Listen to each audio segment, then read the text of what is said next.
INFJs are known for being introverted, and having deep, trustworthy relationships are one of the few things in the world that are more important than anything else. They seek deep connections and emotional bonds, and are not content with few common interests, particularly when it comes to love. Because of this, INFJs may find it difficult to find a spouse. So that's what today I am talking about. Here are 8 reasons why INFJs are more likely to be single. So, be sure to watch until the end of this video.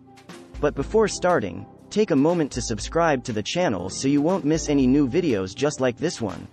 Welcome back to Blow Your Mind, where you can find the best content for your personal growth. Let's get into it. Starting with number 1. They truly want to be single. INFJs love their alone time, and there's no way around that when it comes to romantic partnerships.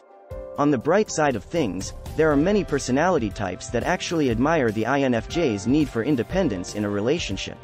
On the not-so-bright side of things, it can be difficult for INFJs to even consider giving up their need for solitude. The INFJ would never consider another way, if it weren't for their desire for romance and human connection. They are adept at imagining and caring about the world around them, making them ideal pals in most cases. The INFJs can do anything they want in their own time. Whether they want to follow their dreams of solo traveling, going back to school, or starting their own business, they have no difficulty during their alone time journey. They often find another person's presence a distraction, rather than a help to their life. Number 2. Too busy chasing interests to do anything else. To be honest, INFJs get a lot of their satisfaction out of their passionate lives and hobbies. INFJs love deep connections, so when they find something they're truly passionate about, it's very hard to turn down the opportunity to achieve true independence. INFJs who are fortunate enough to find something they're passionate about often find themselves with a challenge in maintaining relationships. The fulfillment INFJs receive from giving back to the world or learning something new can make living a happy and content life possible. This is especially true when their hobby or career involves communicating with other people. In order to help or learn, INFJs also enjoy human connections with no obligations. They invest everything they have in everything they do, and although this often leads to their personal goals, it can be challenging to take potential relationships seriously if dating isn't their main priority. Number 3. They want deep connections only. It can be easy for people to think that socializing is just a matter of talking about the weather, or staying busy, or doing anything else that is autopilot. But for the INFJ, this is not a part of their life. They may enjoy the fact that chatting with people doesn't always have to be deep and emotional, but this isn't their reality. It can be tough for an INFJ to stay in a new connection, if they don't feel like they are opening up about themselves at the rate they expect them to. It's true that small talk is sometimes used as an avoidance to deal with the hard stuff. But talking for the sake of talking, whether it be an acquaintance, a friend, or a potential romantic partner, is not enough for this introverted person who must also have proper listening skills. As a result, dating can appear seriously dreadful. Number 4. INFJs are rarely comfortable with casual dating. While some individuals enjoy dating casually for fun, INFJs are not one of them. Even when it comes to texting relationships and short-term relationships, INFJs are rarely interested. The INFJ values genuine connection, which is not always present when it comes to casual dating. In addition to the fact that INFJs seek to develop genuine connections, the INFJ doesn't want to waste their time if there is no way for them to continue. The INFJ desires to develop something in their lives, and they don't want to waste their time with emotionless individuals. However, because we cannot say the same things for everyone, the INFJ will have a hard time finding new connections that don't require steering through no-strings-attached gurus and avoiding empath-hungry narcissists. Thank you for watching up to this point. Please, hit the like button if you found any value. That let YouTube know that you think others might appreciate this video too. Let's go ahead with number 5. The wrong people are attracted to their generosity. It is said that INFJs are most susceptible to narcissists due to their empathetic and sensitive nature. Because they are able to give people the benefit of the doubt, INFJs are known for being generous. In a world of darkness, naivete can get an INFJ into some sticky situations when dealing with toxic romantic connections.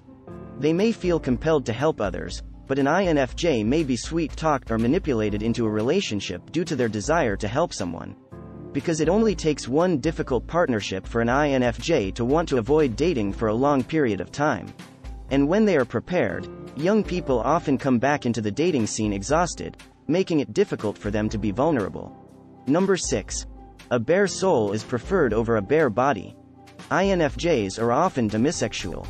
Someone who is a demisexual is someone who only feels sexually attracted to someone when they have an emotional connection with that person.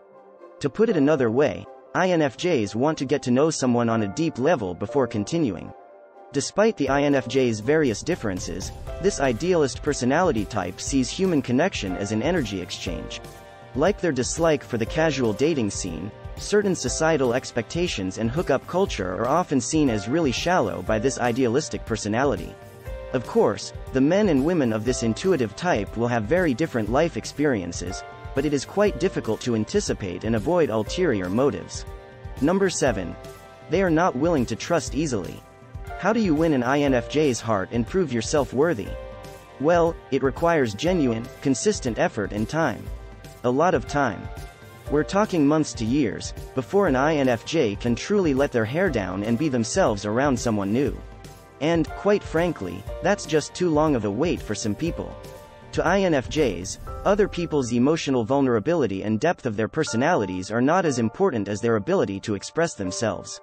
It requires a lot of patience, not just on the part of the relationship, but also to not take offense by their lack of emotional openness. Because, when an INFJ tests the waters in a new relationship, it can almost seem obvious that they're a bit uptight. They're not comfortable enough to open up, and to the wrong person, this can make it seem like the INFJ is withholding something from them or that they don't trust. Lastly, number 8. INFJs are picky about the things they care about. They know what they want in life, but more importantly, they really know what they don't want. Furthermore, they are not exactly simple to persuade. So, when it comes to dating and getting to know someone, INFJs can be pretty selective regarding whether their potential partner has a range of interests and hobbies. INFJs are usually interested in out-of-the-ordinary concepts like conspiracy theories, spirituality, psychology, artistic writing, and so on. There are a lot of things that INFJs would like or share in common with their partner. Unfortunately, few people share these interests or are familiar with their value. Because the INFJ personality type is uncommon, the people they meet are rare to them, which means that they cannot meet people who share their thoughts and opinions. In fact, they are lucky if they can meet someone who does not condemn their narrative. To put it mildly, you can only imagine the pain INFJs feel on a first date when they see the incompatibility in the very first minutes of a dating. We're now at the end of this video, so, are you a single INFJ? If so, let us know in the comments below why you think you're still single, and if you missed the latest video, click on the screen up here and discover what happened when INFJs master their intuition.